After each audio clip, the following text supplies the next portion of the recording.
নমস্কার বন্ধুরা, আশা করি আপনারা ভালো আছেন। আজকে আমার এই নতুন রেসিপিতে আপনাদের স্বাগত। আজকে আমি বানাচ্ছি কাতলা মাছের টক ঝাল। কিভাবে বানাবো আপনারা একবার দেখতে থাকুন। প্রথমে আমি কড়াটা গরম হয়ে গেছে, তাতে আমি তেল দিয়ে দিচ্ছি। এই কাতলা মাছের পিসগুলো খুব বড় বড় আছে। কাতলা মাছটা আজকে হলুদ নুন মাখিয়ে রেখেছিলাম, দিয়ে দিচ্ছি।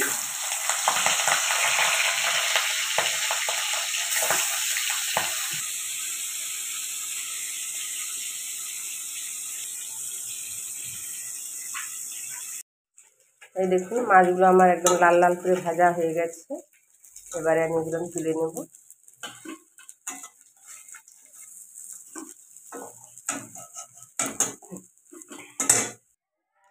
এই তেলের মধ্যে আমি লঙ্কাটা দিয়ে দেবো। দিয়ে লঙ্কাটা পাকতে পাকতে আমি এর মধ্যে হলুদ আর লঙ্কা দিয়ে রেখেছি, এর মধ্যে জল দিয়ে দেবো। এটা গুলিয়েই আমি লঙ্কাটা ভাজা হয়ে গেছে, এর মধ্যেই হলুদ আর লঙ্কা পেস্ট করে দেবো। এর মধ্যে হলুদ আর লঙ্কা গুলানোটা তেলের মধ্যে দিয়ে দিলাম।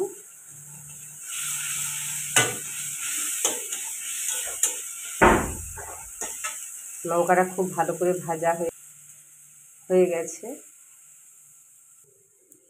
এর মধ্যে আমি জল দিয়ে দেবো। এতটাই পরিমাণে জল দিয়েছি। তাইতে আমি নুন দিয়ে দেবো পরিমাণ মতন। দেখুন আমার ঝালটা ফুটে উঠেছে। এর মধ্যে আমি দিয়ে দিব আমাদের ঘরের কাসুন্দি আগে থেকে তৈরি করে রাখা ছিল। আগের বছর যে আম হয়েছিল সেই আমের কাসুন্দি। এই দেখুন, এই জারে করে রাখা ছিল। এই কাসুন্দিটা মাছের ঝালে দিলে খুব সুন্দর টেস্ট হয়, খেতে খুব ভালো লাগে।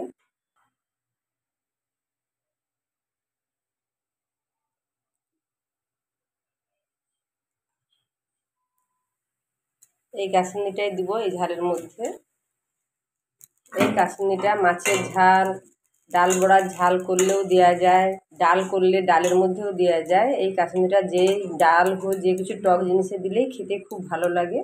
আমাদের যে কিছুই বানাই সেইটার মধ্যে এইটা দিই। টক জাতীয় কিছু বানালে এই কাসুন্দিটা আমরা ব্যবহার করি, খুব ভালো লাগে, খুব টেস্ট লাগে খেতে এই কাসুন্দিটা। এর মধ্যে দিয়ে দিব সরষা বেটে রেখেছি।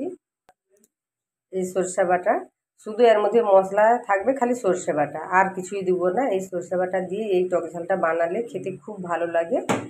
এই সরষে বাটাটা একটু জল দিয়ে আমি গুলিয়ে নেব।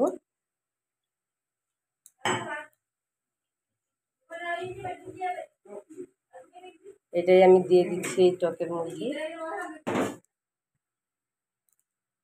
সরষে বাটাটা দিয়ে দিচ্ছি। এটা খুব একটা বেশি ফুটাবো না, ফুট ধরে গেছে। এর মধ্যে আমি দিয়ে দেবো মাছগুলো, ভাজা মাছগুলো এতেই দিয়ে দেবো।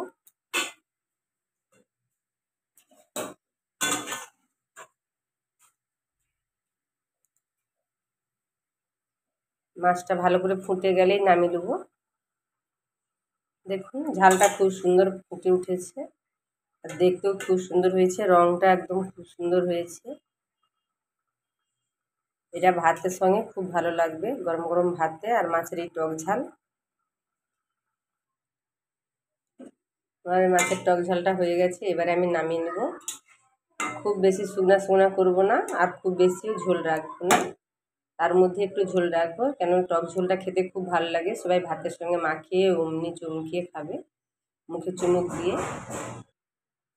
দেখুন মাছের টক ঝোলটা খুব সুন্দর হয়েছে, দেখতেও যতটা সুন্দর হয়েছে খেতেও ততটা সুন্দর লাগবে।